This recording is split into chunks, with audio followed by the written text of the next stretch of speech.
Well, it did it again. I cannot hear you. We are now live. We are live. Yeah, we are. The video did it for us again, didn't it? I'd like to say thank you for everybody for tuning in this afternoon, and welcome to the Blue Room. It's the first episode now of the Blue Room. It probably will be an episode by the time I've finished, with the amount of disasters that we'll probably have. Yeah, I'd like to thank people tuning in live, also people watching the recordings. Likewise, I would like to thank our panelists. Now then, we've lost one of them. Right, we're back. Sorry, Ava, we lost you. I'd like to thank our panelists today. We'll be discussing change and recovery in service departments and corporate housing across Europe and North America. I'd like to thank also the sponsor today, Integrum PMS.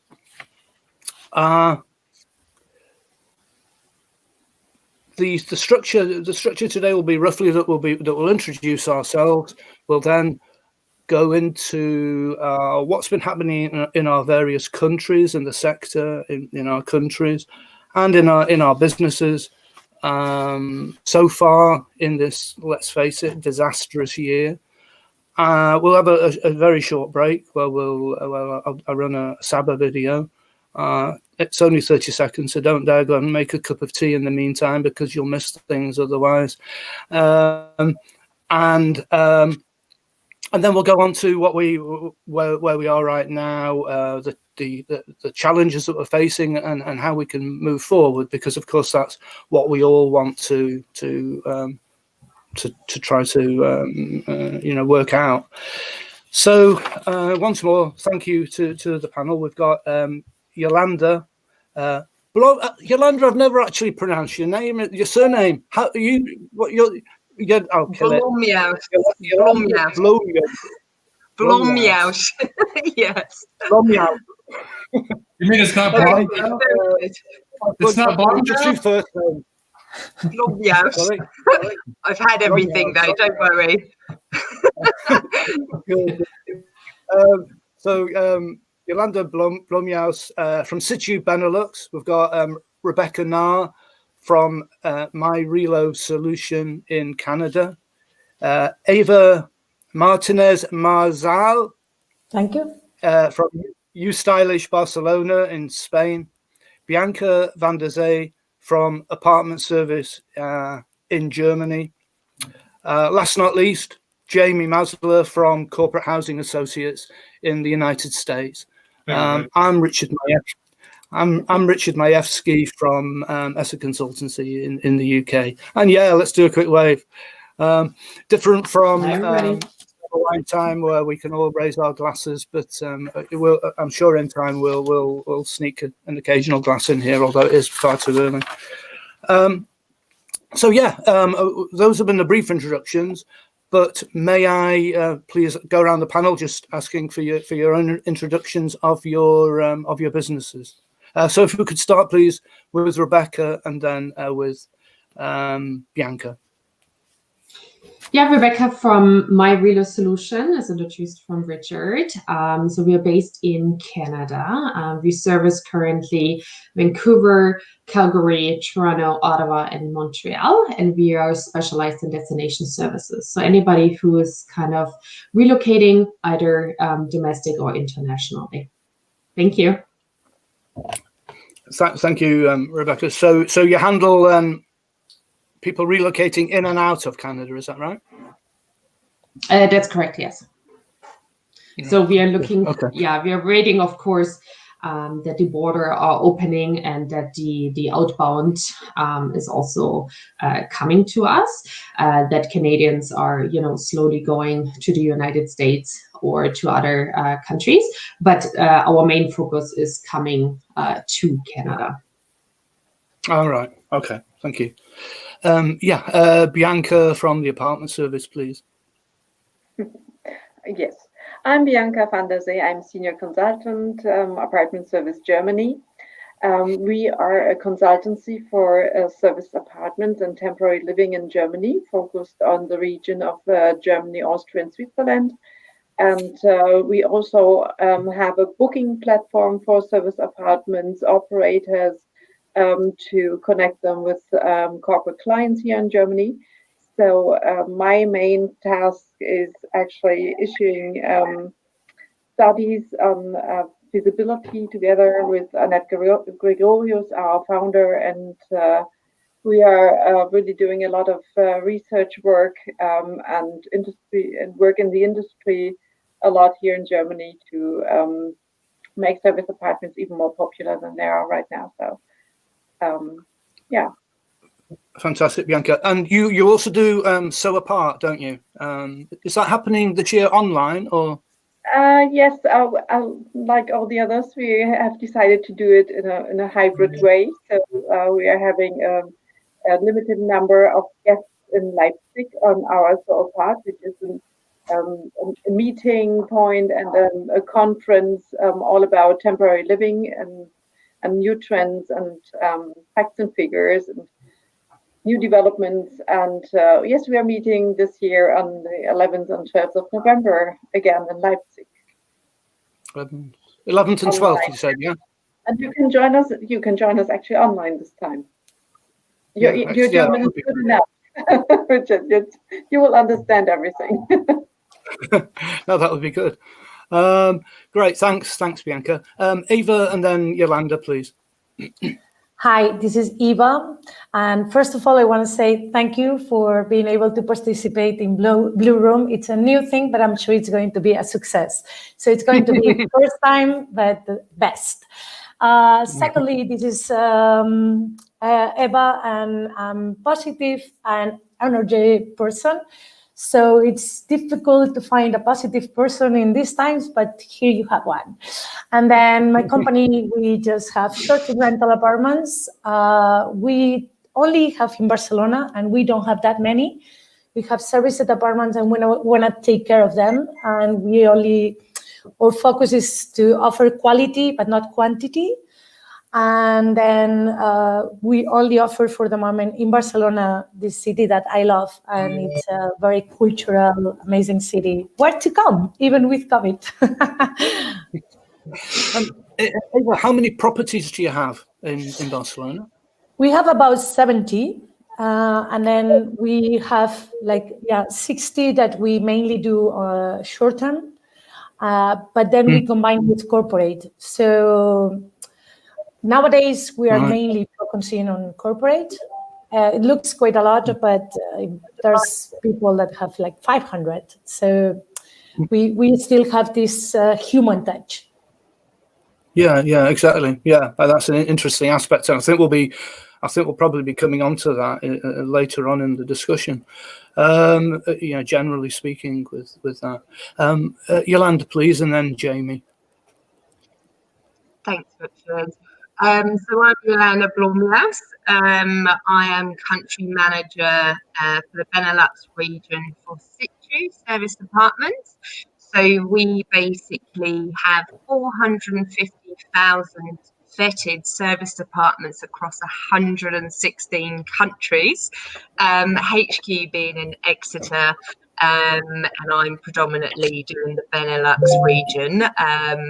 So it's a fantastic team. I've recently joined a couple of months ago, and what we try and do is obviously give the personal service, but for the client to have a really good guest experience as well. Nice and easy system to use, and quick response times as well, which is what we're known for, and obviously our cheeriness as well. So yeah, that's it, Jim. Great, thanks, Yolanda. Jamie, over to you, please. Hi, everybody. Thank you, Richard, for having us here today. I think this is a really good idea, and I think it will be very successful. I'm the Global Business Manager for Corporate Housing Associates. I handle all of our international outbound temporary housing. We're a global temporary housing company based in the Woodlands, Texas. We are GSA certified to handle government accounts, and we are a women-owned business, so we do a minority status as well. I do all of our outbound outside of the U.S. in all global markets for the past 20 years. It keeps us quite busy. We also have a destination service department called 5-Star Destination Services. We also do apartment locating within the state of Texas, and we also have a commercial and a residential real estate company. So we have 4 different divisions of our company. Wow. Okay. I didn't realize that. And did you say there at the beginning that it was female owned? Yes. The WEBE it's a big designation, probably globally, because a lot of companies are working for the diversity spend. They have so much allotted that they have to spend for minority status and diversity spend, and we're able to satisfy that with our designation. That's interesting. I'd like to ask more about that, and maybe even do a blue room about that sort of company structure, ownership.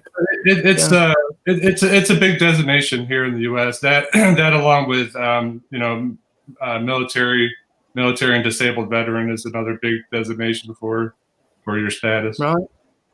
Interesting. Thank you. Well, thanks everybody for the introduction. So. I suppose I should say something a little bit about myself. So Richard Majewski, as a consultancy, we're a marketing consultant in the service department sector. Also run Sabah networking events, used to be live. They're now Sabah Wine Time. Please join us on Thursday at 5 o'clock London time. Drop me a message if you want to find out how to register for that. It's pretty uncomplicated. At this stage, I would like to thank the people that are logging on live, and also say please do send comments, questions, reactions to us, and let us interact, because that's what it's all about. And the people that are looking at the recordings, then please make comments. Polite comments about the recordings. I'd like to kind of go around the panel again, if I may, and examine what we're talking about today really here is change recovery in the service department and corporate housing sectors in Europe and North America. I think if we were to concentrate on change first of all, please, and we've discussed this a lot at Sabah, and of course I'm sure everybody has been discussing it a lot, but if we maybe talk about the changes in your own marketplace specifically, what have they been since March? How has it affected your country, even personally, even yourselves emotionally, because it's a pretty close thing, the economies and your businesses. So how has it affected you, your business, the economy? If we talk about that first of all, please, and then afterwards we'll do a quick Sabah video, and afterwards we'll go back to say about how we're going to deal with those problems, those challenges going forward. Rebecca, if I may start with yourself, please, regarding the changes that you've noticed in your sector and business. Absolutely. So when first Corona hit in Canada, I was actually still employed with a corporate housing provider. So I was the director of sales for Ottawa, and then later on for Toronto. And then I kind of jumped into my new venture with My Reader Solution, more into destination service, what was kind of planned already. So I'm talking about what I experienced beginning January, February, March. The first quarter of 2020 was very challenging, as I assume for everybody. So we experienced that pretty much after the government announced in March, that was kind of at the end of the March, the shutdown of the border, that at that moment travel stopped. So we had a lot of cancellations. a lot of people, a lot of movement, a lot of people went home. So we had a lot of travel, of course, to close to the United States. So we had a lot of students, a lot of corporates, a lot of people who were here in Ottawa or in Toronto, Vancouver. They actually left the big cities and went home. Then pretty much the only resumed business we had in that time, what kind of wrapped up about a month and two, was the government business. So what happened is that they actually came back. So everybody who was outside of Canada, at that time, Global Affairs, Immigration Canada, they brought all the ambassadors and all that stuff back here to Canada. So that gave us a little bit of a boost and a little bit of a help. Then later on, about a month or two, we had a little bit of a shifting in regards to local business slowly coming back. So at that time, we had a summer business rolling in. So pretty much everybody who was traveling within the country, because we weren't allowed to go out. So that was a huge shift in the business. We lost a lot of corporate business, of course, because everybody was stayed home. They weren't allowed to travel. So at that time, there was a lot of things going on, a lot of challenges, a lot of restructuring, trying to figure out how we can help travelers, cancellation policies and all that jazz, what comes with it. We were trying really to help people to get home, or especially we had a lot of travelers who may even get stuck here. That was another challenge because we may or may not had already sold the apartments. So we were just really juggling also the travelers who got stuck. Some of the other, and I just want to point this out here, some of the other bigger cities, Vancouver, Toronto, up to the East Coast, also Montreal at that time, they struggled more, but they were able to kind of recoup in the summertime. So that was a little bit, that was at the end encouraging, because we, like, the inbound travel was really, really picking up, and we were able to sell at that point. Currently, as I mentioned before, it's a very encouraging time for us, because the government just announced that family travel, student travel will resume at the end of October. So this is very encouraging, because I feel that we're slowly, as a country, actually be able to handle the healthcare system with the cases and also the travel. Travel has to resume. The industry has been hit very hard in every single country. So it's time that we are finding ways to help our industry, the service apartment, hotel industry, other sectors, to actually recoup. I know it's not going to be as normal as it has been, but it's very encouraging that we are seeing little dips here and there, that we're able to actually look forward in 2021. That is quite encouraging, actually, isn't it? I'll come on to some of those points afterwards. Bianca, please, if you could summarize what it's been like in Germany up till now. There are so many areas you can talk about. Your personal experience with not going to the office anymore and staying at home and doing your work from your home office, to the two aspects of business we actually have in Germany with our company. That is one, once the consultancy, which changed a lot, but it was steady. We had work all the time, and this is very, very good to know, and gave us a good confidence actually to get through this pandemic. But the worst we actually experienced, of course, was on our booking platform, our agency, our central reservation team. They really suffered a lot because of a lot of cancellations during that time, and we actually, I think, experienced all the same situation with regards to the economy. Of course, the borders were closed. the hospitality branch was really down. Nobody actually traveled for a long time. So as Rebecca said, there were a lot of people stranded. There were key workers staying in our apartments, people that couldn't get home, and still had to work here, and they stayed.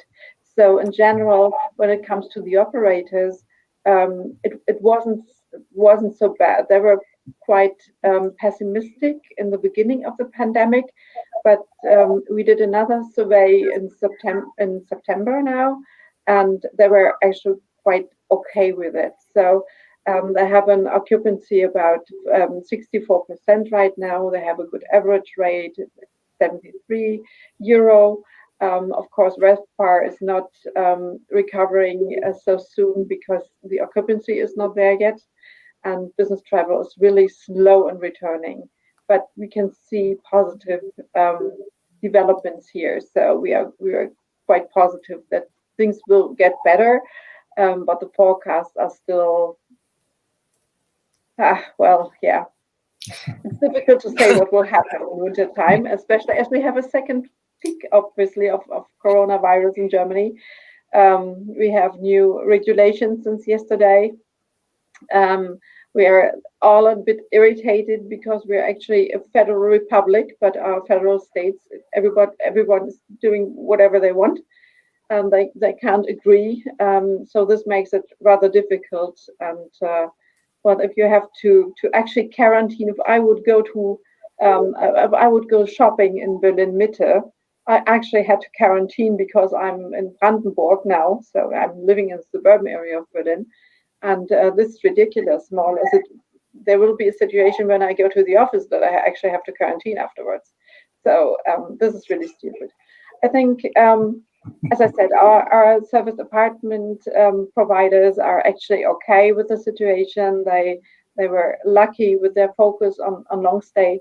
What is really getting hard in autumn and winter is our hotel branch. Our hotels, especially in Germany and especially in Berlin, just cried out yesterday and said, okay, this will be horrible. We had a pause in the obligation to declare bankruptcy in the last 6 months, and now you are obliged again. So a lot of companies and a lot of hotels won't survive winter time. So when it comes to our business and our segment, we are actually thumbs up. Everything is okay. We're gonna get through it if it's not getting worse again. But the complete industry, the hospitality industry, is still suffering a lot. And I think we were a little scared actually what will happen in winter time. No Christmas markets, no conferences, no fairs, no travel. Nobody knows. Exactly. Really, when we're talking about forecasts and everything, that it seems to change daily, doesn't it? And that's the point with the different states in Germany, within Germany, and we think it's confusing with the United Kingdom, with England, Scotland, Wales, Northern Ireland. But like you said, you've got different rules throughout Germany, which makes it complicated. What's it like in Spain, please? Say that again, please, Bianca. No, I said that they are quite similar, but they are different everywhere. So yes, it's really difficult. And sometimes, if it comes to Scotland, if you're coming from Scotland now, you have to quarantine. If you're coming from London, you haven't. So this is. That's really right. Difficult. I mean, we've got relatives, to be honest. They live in Munich, but they work in Saarland. And they've got a similar situation regarding quarantine and moving around. Eva, what's it like in Spain, please? And then I suppose Barcelona in particular, is it? I mean, can you divide Spain? Because Madrid's a case by itself, is it? Or is Barcelona just as bad? Madrid is hit hard now. But to start with the whole picture, I agree with Rebecca and Bianca. Situation has been very complicated and similar in Barcelona, but I tend to forget all these things, which is good.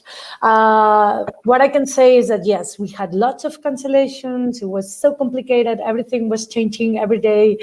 But at the end of the day, we had lots of opportunities. And then, for example, we could offer apartments for free for medical people. We have been able to spend time with our kids, quality time, which at the end of the day, it's a present. Also, I feel very sorry for the people that has been hit because of health, because there's lots of people. But we are lucky to say that in our company, in our family, we haven't had any case that we know.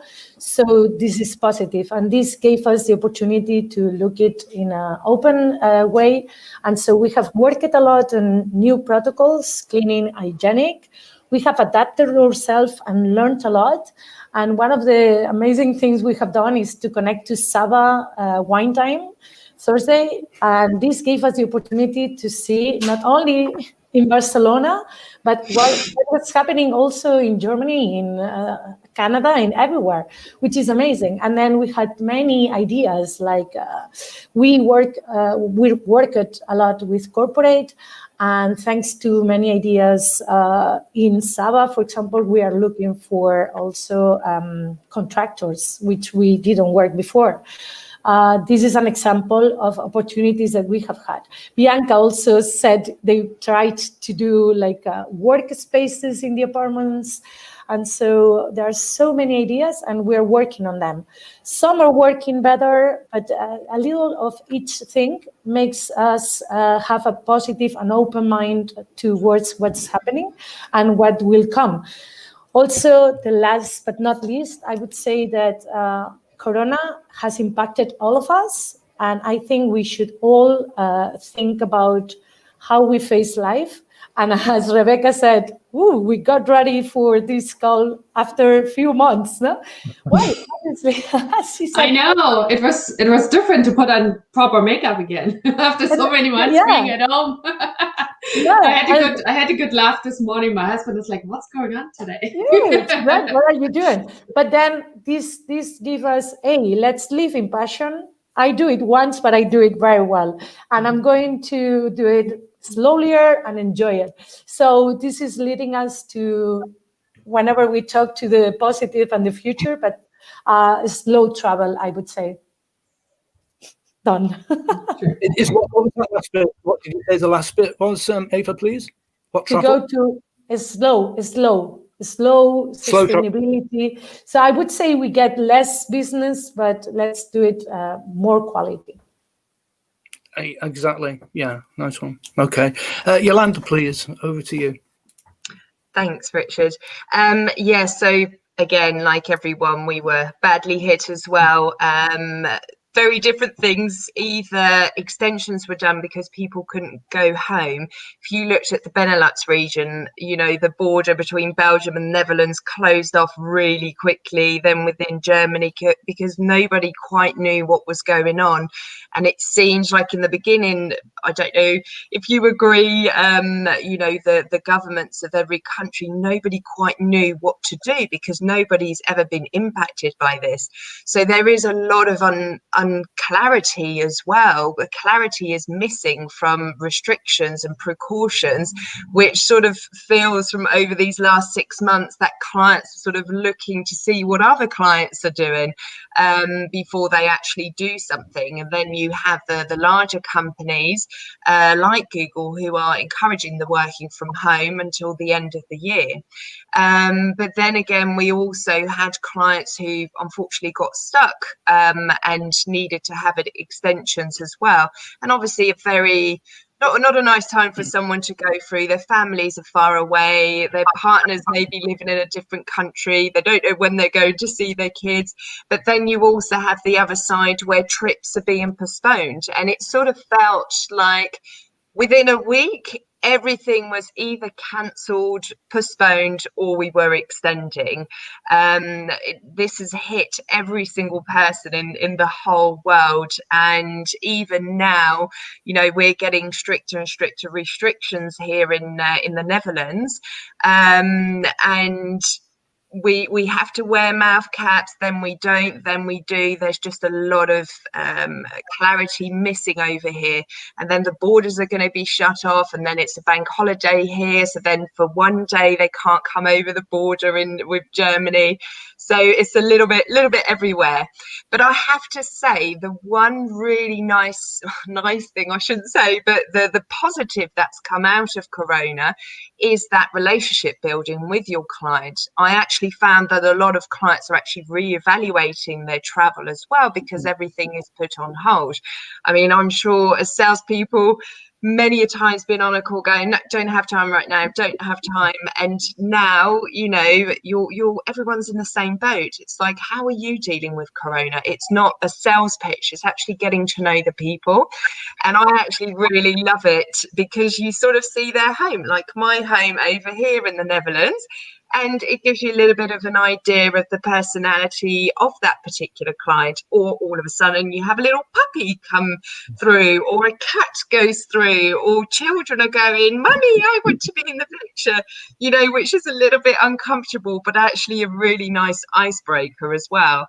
And I found that I've definitely built up accounts, you know, even more, and getting an idea of what's happening across the world, you know. And this is why I love the Sabaz networking events we have on Thursdays, because we can find out what's happening in Canada, what's happening in Texas, in Barcelona, in Germany, Netherlands, of course, which I think is very important for us. And one of the things I noticed people were doing more, so for example, when we had Euro, that was obviously supposed to be in Seville this year, and they ended up doing an online webinar. They postponed it obviously until next year, but they did a 3-day online webinar, which was really, really interesting. A very different way to network, but still great for knowledge, and actually building up your network as well.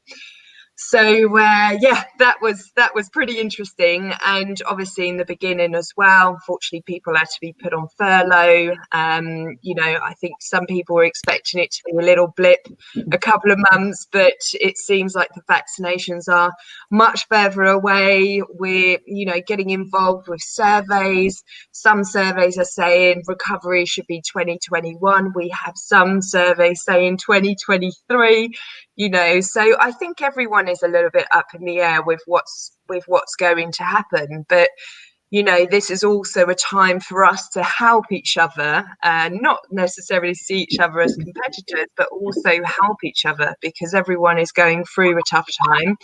And by building up your network, you know, I've had much help in the last 6 months as well, or you have a particular supplier who may have to close down a whole building, because that's obviously cheaper for them to do than to keep on. And just those words of support as well, which normally would be like, oh, whatever. You know, it actually means something this time, because people are losing their jobs. You know, people, imagine, I hate to say it, but imagine the number of divorces that are going to come out of here as well, you know. But then again, you've got time with your family, which is, you know, which you can't put money on. But then you have loneliness as well from if you're living all by yourself. So there's many aspects of it, but like Ava, I'm super positive as well. So I always try and see the best in every situation, but it would definitely shape every single person in this world into a different person. And it's up to us whether it's going to be positive or negative. And I choose for positive. Amen. Thanks, Yolanda. Over to you, Jamie. It's not going to be easy to top that positivity, but over to you. Especially everything that's been going on here in the U.S. You know, from February on, we were having the best year we've ever had with our company. Our company started in 2005, and we were just knocking it out of the park as of February. I handle all global locations outside the U.S., so the requests were coming in, and the first case of corona hit the U.S. on the West Coast, and it spread like wildfire, and they pretty much shut all the borders down, and then the borders started to close globally, worldwide. Whereas I and my team are different than my other coworkers. They handle national throughout the U.S., where I handle everything outside. So when all the borders closed, my business ended instantly. I work mostly with RMCs, relocation management companies. So when all that stopped, we were still getting requests, but they were kind of fill you out requests, and then they would get pushed back till July, September.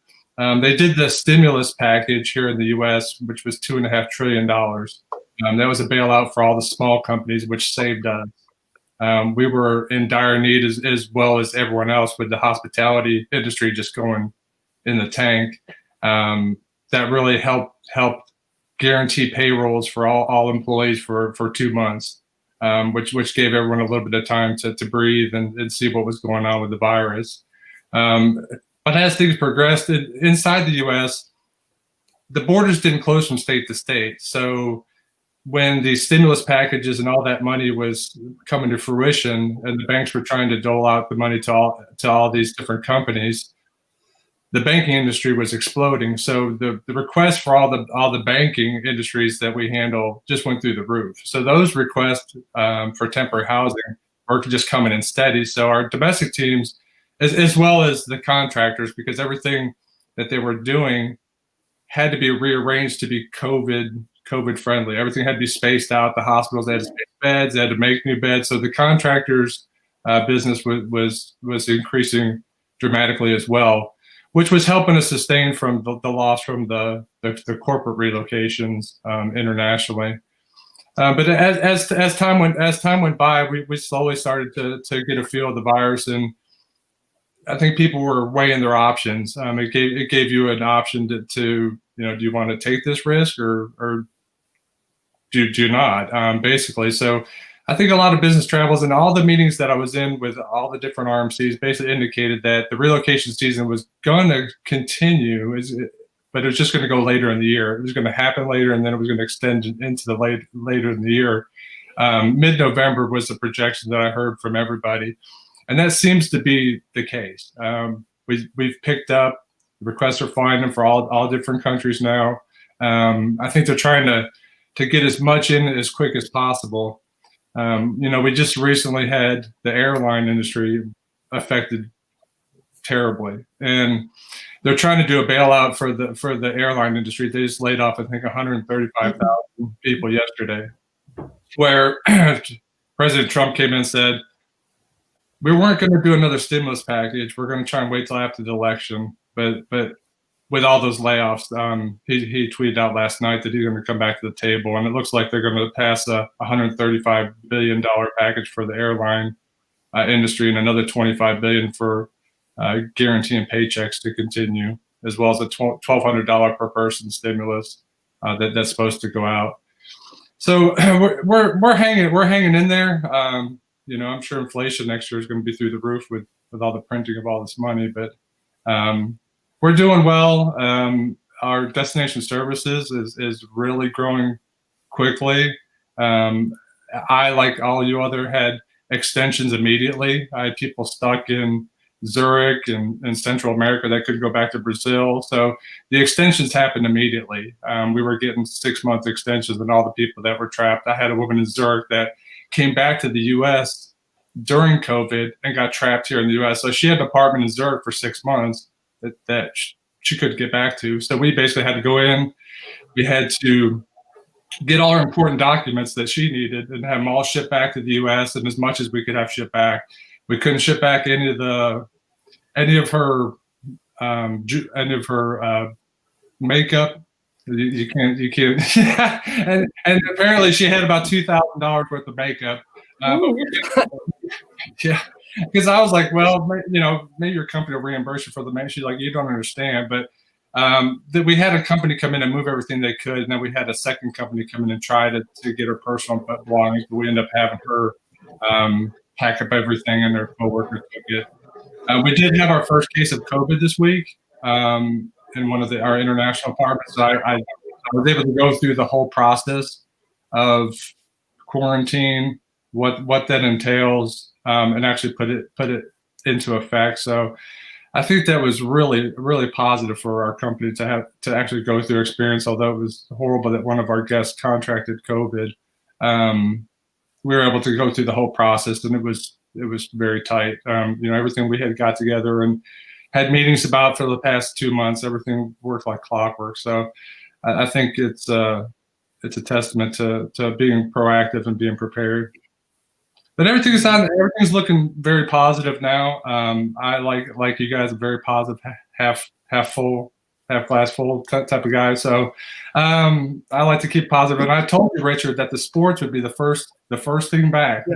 When all this started, I said there's too much money in the NFL and the NBA and the MLB, and they were the first ones to come back. So we are excited to have our sports, though. You did indeed say that. I didn't believe you at the time, Jamie, as you know, kind of thing, because I was very uncertain about that because of the spectator sport aspect. But yeah, it's the gambling behind. There's so much more behind just the sport. The agents, the gambling that goes on behind it. There's just a lot in there. And I figured with it being a multi-billion-dollar industry, that would be the first to boom back. Plus we want our sport. Yeah. We want our sports. Yeah, and the health. Agreed. It definitely.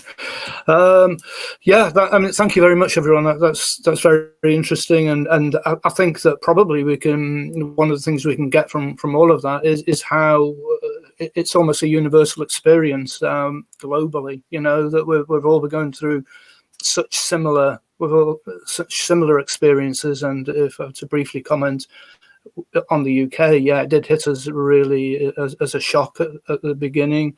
A lot of people were furloughed. The worry being then that the people on furlough might not be re-employed, and especially in the hospitality sector. Some developments did open because they couldn't really not open, and others were cancelled. We saw number of bookings fall through the ground, obviously, but the general trend in bookings was fewer bookings but longer stays. International corporates, as we know, not traveling. They can't find any planes because they're all gone. But they wouldn't want to travel anyway, not nearly as much as they were doing. And domestic corporates kind of being careful. It's a funny old world and a shared experience, really. I think if we take a break, a 30-second break now, we'll run a Saba video and then come back and maybe talk about how we go forward, really, from here. So let's see if this video works any better than the first one. Fingers crossed, everyone.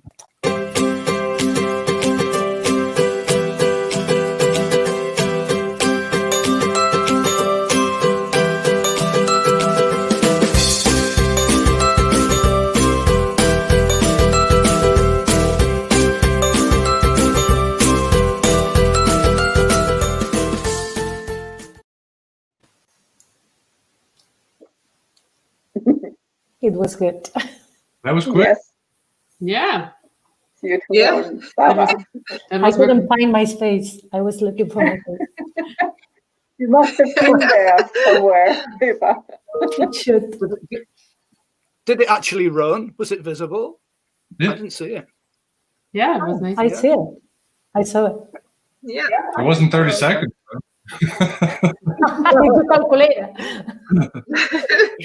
Okay. Yeah. So anyway, well, welcome back, everyone. So yeah, generally speaking, grim old world since March. We've all, as we've been saying, really, but we found ourselves in lockdown, and now the governments are trying to avoid the lockdown as much, another lockdown as much as possible. Although certainly in the UK, the number of cases is going through the roof. Manchester, Liverpool, Nottingham were particularly bad. And I guess it's fair to say it coincides with students' return to their campuses.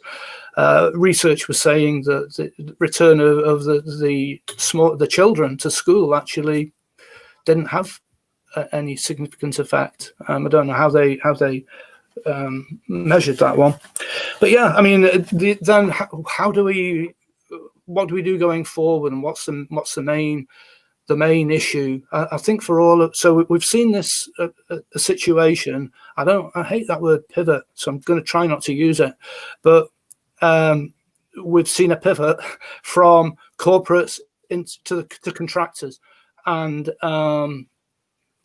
a significant one, both for agents and for operators. And almost a new marketplace, familiarizing with a new marketplace, a different way of making bookings, potentially more last minute bookings. There's also been, for me at least, I've seen a percentage wise an increase in relocation bookings. So that is something which is kind of supporting, I think, a lot of operators with the contractors. It's trust, isn't it? It's trust and confidence that the corporates need to return to travel and to return to moving around. Plus, as Bianca said not long ago at Saba, it's the budgets that these people have got, that they're suffering themselves financially, the businesses. So we've seen, pharmaceuticals, government, energy companies, all quite healthy and supporting our businesses. But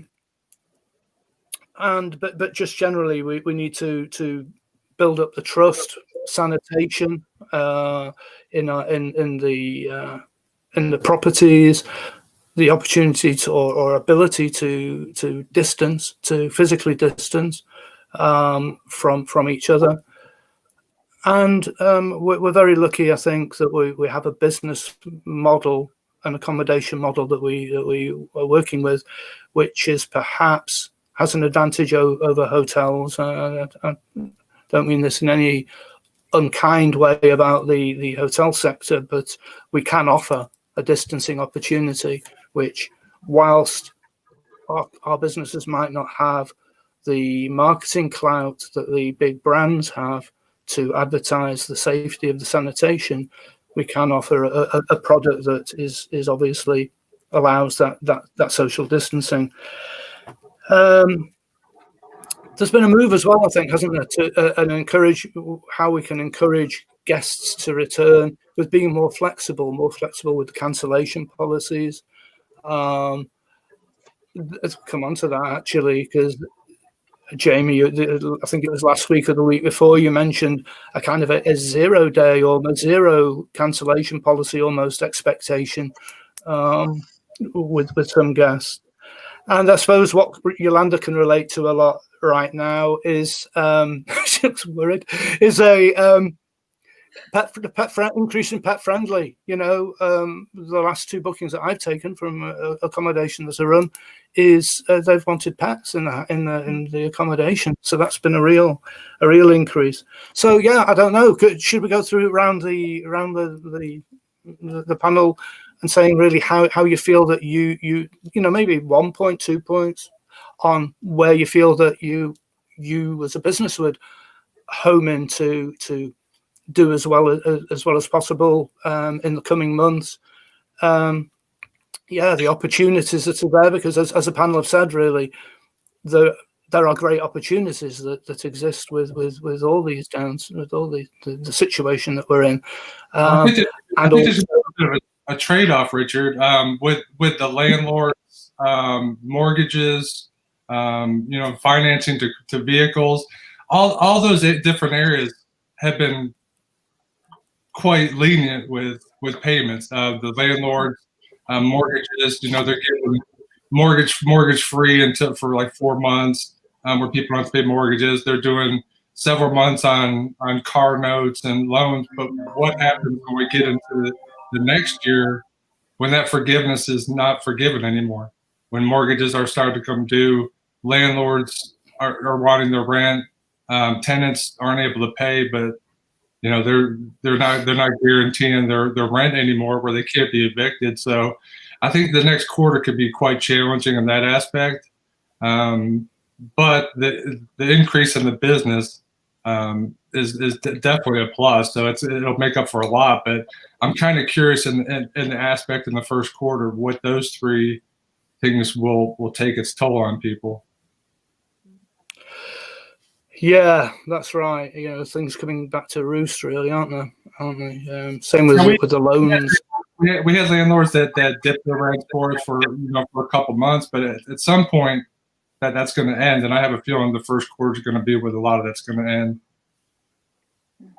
Yeah, I must agree. I had a situation where I was actually due to fly to Prague on a personal night, to take my parents for their 40th wedding anniversary. So we'd planned a nice fun weekend in June, but obviously COVID hit, and I'd actually booked an apartment which was non-refundable.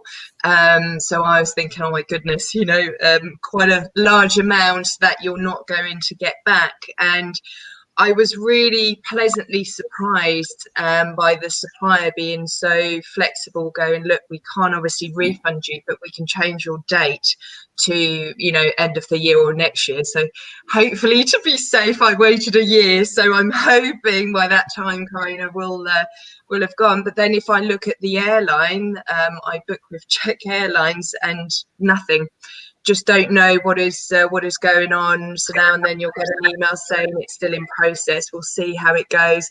So everyone is dealing with it differently. And I actually think the suppliers who've handled this well and actually been more flexible than what their terms have said will come out of this in a much better light as well. And sometimes it's the smaller suppliers where you don't expect it from, because if you have 10 apartments, or you're very small, that's a huge impact on your revenue as well. But I was quite pleasantly surprised with the flexibility as well that has come through, as well as going forward, because obviously the people that are booking the travel, they're saying, obviously we don't know what's going on with the restrictions, so we just need a bit more flexibility.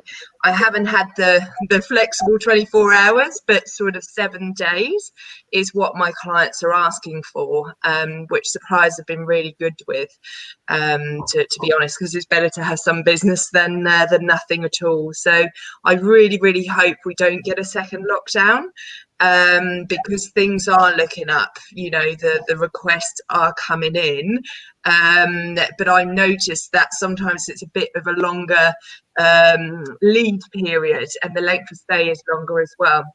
So you can actually see with business travel, instead of having 2-3 days on a business trip, yes, they're working from home, but if they have to go out, they tend to be longer. So they may stay a week to compensate for 3 business trips, for example, like we would do beforehand.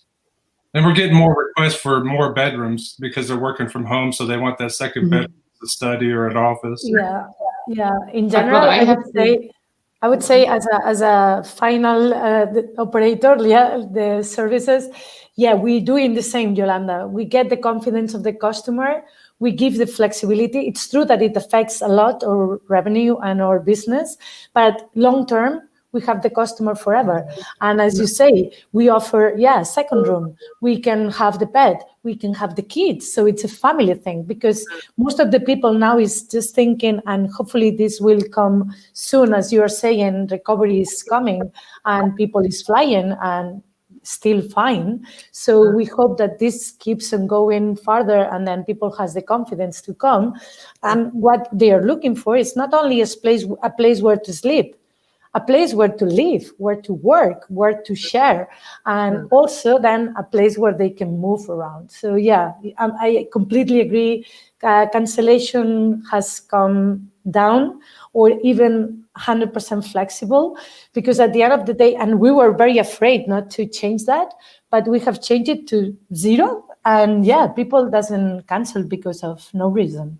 So you get more confidence from the customers. I think a good point is that the relocation industry usually ends in September because of the children are going back to school. But with most of the people doing school for their children virtually, it's making it easier for these employees to keep relocating through into the end of the year, where normally they would have to get somewhere, be in the school district where their children need to go to school, buy a house in that district so they could go to that school. Where now with most people doing virtual schooling, I think it's allowing an easier transition going through the end of the year, because their kids can virtual learn from anywhere. So they can learn from their old location, or when they move, they can learn from the new location. So it's not affecting the relo season as much because they don't have to enroll in the school physically being there in their district. So I think that's kind of helping things out as well. Yeah, you can choose whatever you want to be working, either overseeing the sea or looking to the mountain. Yeah. Well, for my case, I have to say, sorry, Richard, I just want to bring one point up, and I have to go back to that. What helped me the most is actually when I first started with Saba Wine Time at the time, is actually seeing and hearing best practices, hearing from other people around the world, because Corona did not happen just at once. It kind of was a smooth transition from country to country. So you could see actually colleagues around the world, and that's what I mostly enjoy about our time together every week, where you can hear, again, best practices, what works, what doesn't work, what are the clients responding. We have to have, as Eva mentioned, we have to have the positive attitude, the confidence, the knowledge to bring to our client, as Yolanda mentioned as well before. We have to stay positive. We have to make the change to be able to bring it to the customer. The customer needs to feel comfortable. The customer needs to understand what the situation is. And my main focus also on our business is actually the education about what's going on, because we are here to support and to help them. And education is a major part. And how can we educate if we don't educate ourselves about the situation? That's interesting. By the way, any Facebook viewers, I'm not sure how it's going to work. So we've got 2 minutes on a scheduled time. Forgive me, people who are watching this, if it suddenly cuts out. I don't know what's going to happen.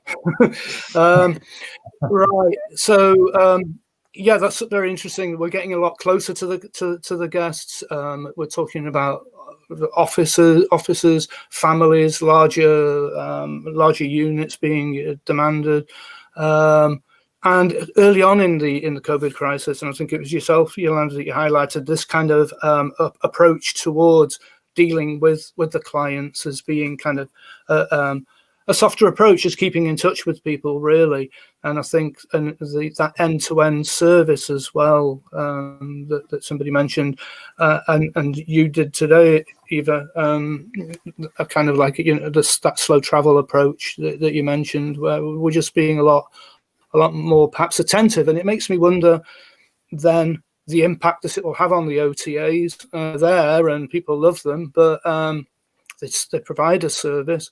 But it's something that I think that you mentioned, Rebecca. It was, are we going to be going to a more local kind of service? Or should we be offering, not in terms of the clients, but working locally with other businesses to tie in, to offer a more of a package and work together on referrals? I think that's going to be the future. It's going to be the future. I think it's going to be globally. You have to think in different ways. It's not a straight way anymore. It has to be around. You have to find your way as a service provider, furnished housing, as a management company, as a company itself, as a person. You have to change your ways. You cannot go just one way. I think being in the situation Nobody faced, in my lifetime, I haven't faced such situation. I have faced 2008, 2010 with, the hospitality going down. I worked for many hotels in Germany at the time. That was also a hard situation. But this magnitude, COVID, I think everybody was just trying to really understand what's going on, and nobody was ever in that situation, and really trying to, understand where we're going, what's coming to us, and we have to make changes. I think if you don't change, you're not going to survive. Yeah, actually exactly. I wanted to emphasize, actually, would like to pay my respect to every provider who adapted so quickly to the situation. Mm-hmm. The hotels and our service apartment providers were so engaged to do it very quickly, to take care of the hygiene topics and everything. And this is really there. You can negotiate about almost everything, except the price probably sometimes. But in general, you can ask whatever client we have and say, okay, we have a family here, we have a covered budget, so can you do it for the amount of money? And a lot of providers are really flexible and friendly and welcoming, because there are not so many guests on the market.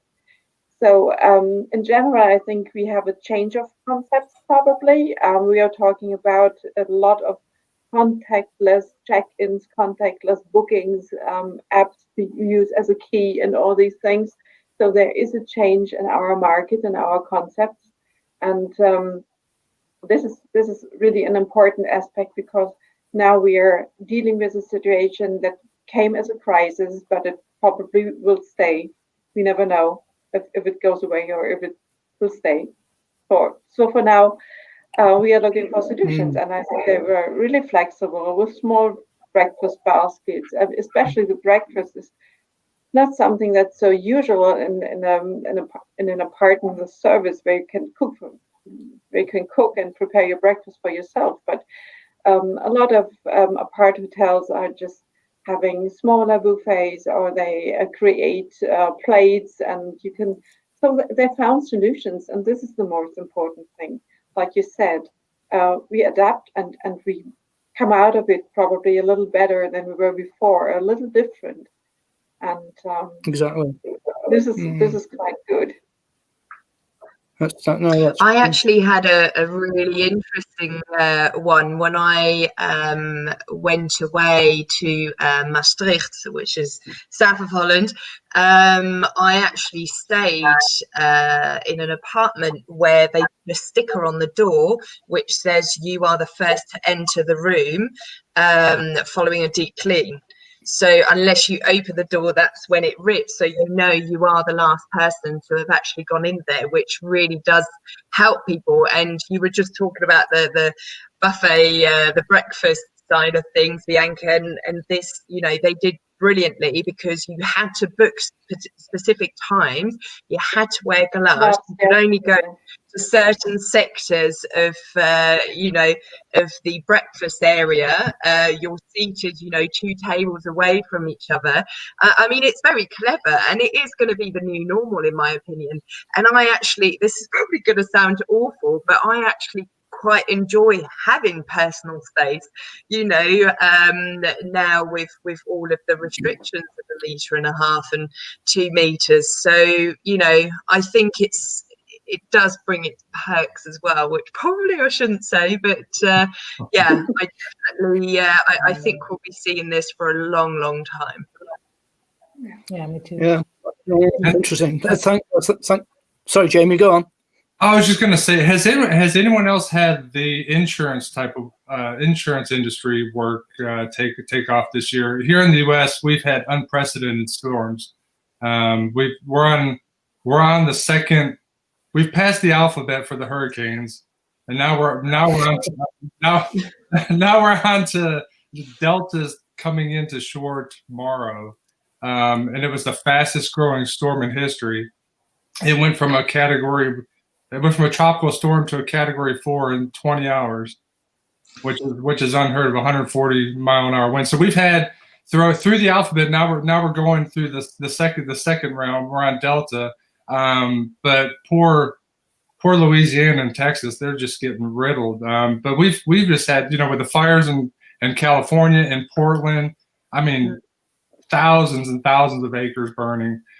We've had unprecedented disasters this year on top of COVID, on top of it being an election year, on top of all the social injustice things that's going on throughout the U.S. that's caused riots and chaos. And so it's been an interesting year. I'm just curious if anyone else, if the insurance industry has served anyone else as well as it has us. I think for Canada itself, I'm expecting a very strong winter this year. So they're predicting already very strong winter. So that means a lot of power shortages. We hadn't had a lot of tornadoes, what we had last year and the year before. So there were a lot of tornadoes even here. But we got, as you mentioned, from California into Vancouver, we got a lot of, the weather changed. Like we got, dark skies and red and pollution, and that affected the Vancouver, the West Coast especially. But I think we may have some impact in the winter time as we had last year as well with St. John. Right. So the winter time is going to show here in Canada where we are hitting for this year. So I think there's going to be a big impact for sure. Was it like 3 years ago, Rebecca, that one province almost burnt down completely in Canada?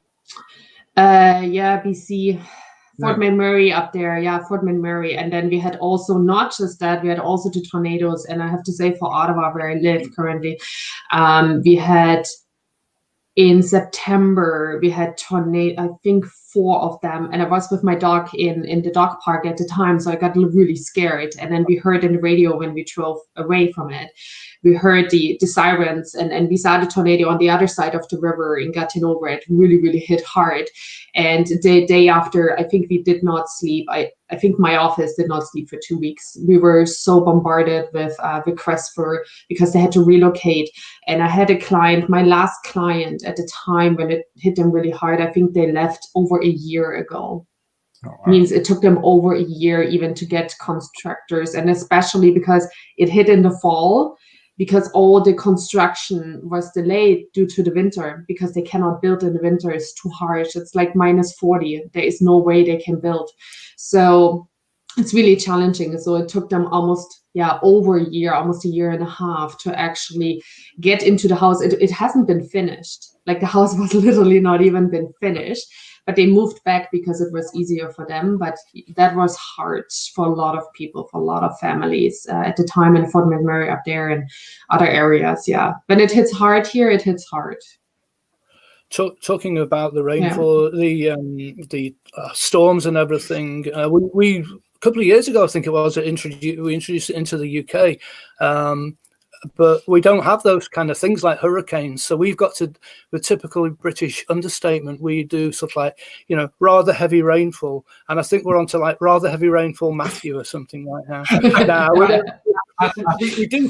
we do something though. I don't know what it is, but it's I remember once being in Florida, it's Tropical Storm Bob or something. And I never experienced anything like it. No, but insurance is is a particular one. There is one fairly big agent in the UK that deals with that specialises in insurance for serviced accommodation. I guess we need to kind of start wrapping it up a little bit, both for yourselves and for the viewers. I'll just go through some of those recent comments, and then I'll come back in case anybody wants to say anything in particular. But where are we now? Good afternoon from Malaga, the apartment service. Abadi, if you're still there, hiya. You just need to download that app next time so we can see actually the name. But thanks for tuning in. Francine from VIP Corporate Housing.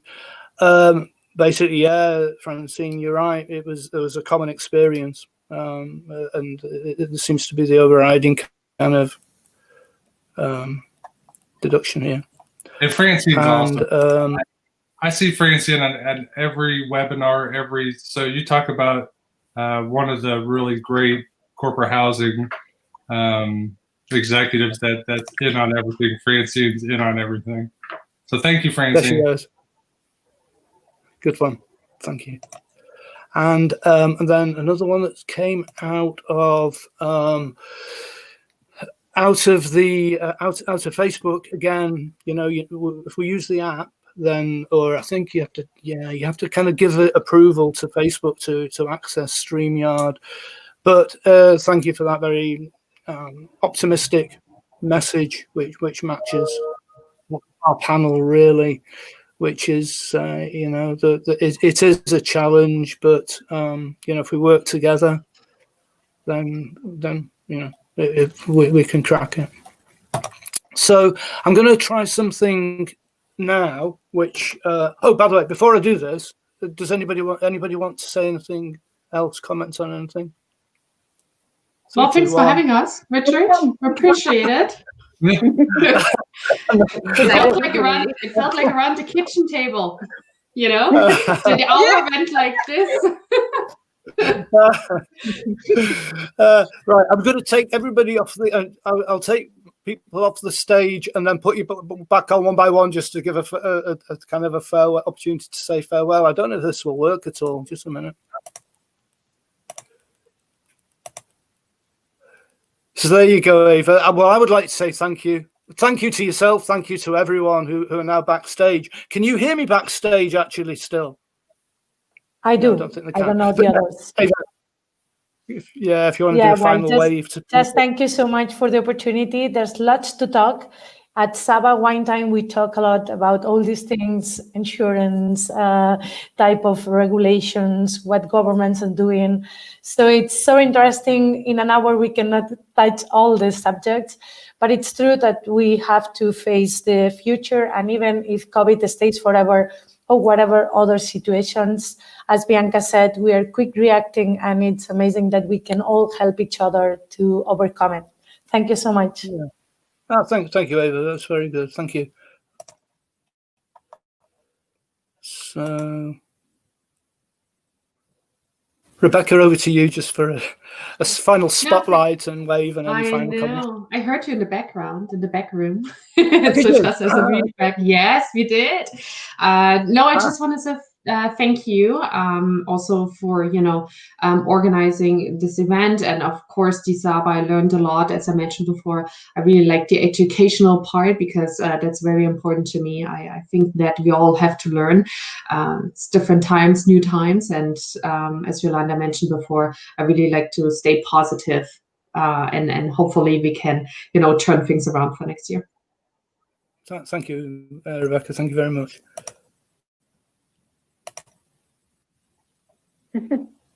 Yeah. It's a kind of a funny one, really. Just putting, I think it works. So yeah, final focus on yourself. Yes, you're very professional with all the techniques. Thank you for having us. It's an interesting new format, and it's always interesting in Saba Wine Time to compare the situations in the different countries. And I would love to support you with it. And see you next time then. Thank you, Bianca. Thanks very much. So.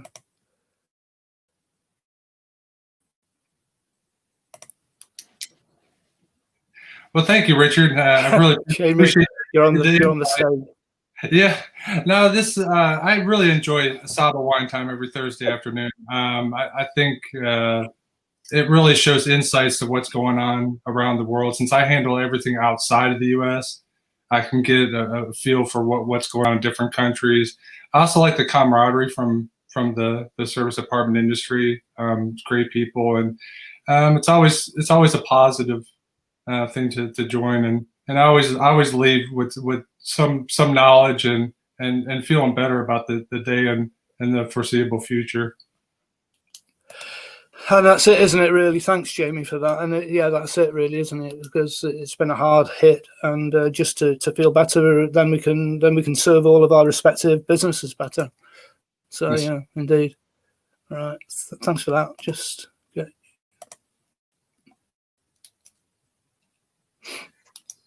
Whoops, Yolanda. There you go. Hi, Yolanda. Yes. Yeah, over to you, but don't dare say thank you.